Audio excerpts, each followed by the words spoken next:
Dan pelaku itu pernah mengikuti lomba pencaksilat tingkat kabupaten dan meraih juara 2. Jadi prestasi ada. Lalu kasus bullying atau perundungan di Cilacap masih hangat dibicarakan publik. Anehnya, kepala sekolah atau Kepsek di sekolah tersebut justru membeberkan prestasi pelaku bullying. Sang Kepsek SMPN 2 Cimanggu Cilacap, Jawa Tengah, Wuri Handayani mengaku kaget atas kasus yang terjadi di sekolahnya itu.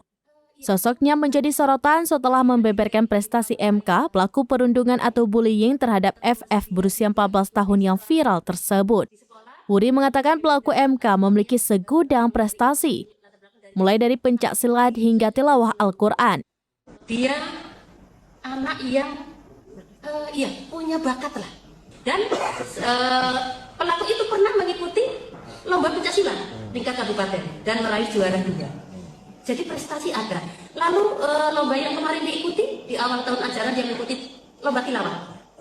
Itu juga di tingkat kecamatan dia bisa mendapatkan juara prestasi itu. Wuri mengaku syok karena perbuatan bullying terhadap temannya itu. Video pernyataan Wuri itu beredar luas di media sosial, satu diantaranya diunggah kanal YouTube wartakotalive.com pada Minggu 1 Oktober 2023. Dalam klarifikasinya, Wuri mengatakan MK memiliki bakat bela diri sejak kecil.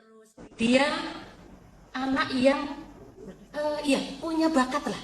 Artinya dia itu di pramuka ya oke. Terus dia juga ikut ekstra di sekolah. Kebetulan dia memang dari memang dari informasi latar belakang dari kecil. Makanya di SMP 2 Cimanggu pun pelaku tersebut yang mengikuti ekstranya memilih pencaksilat. Lanjut Wuri, pelaku MK pernah mengikuti lomba pencaksilat tingkat kabupaten dan meraih juara 2. Selain pencaksilat, MK disebut juga memiliki prestasi di bidang tilawah Al-Quran. Sontak, pernyataan Wuri tersebut menuai kecaman mengingat saat ini korban mengalami luka cukup parah akibat ulah MK. Dia anak yang punya bakat lah. Dan pelaku itu pernah mengikuti lomba pencaksilat tingkat kabupaten dan meraih juara 2. Jadi prestasi ada. Download Tribun X sekarang, menghadirkan lokal menjadi Indonesia.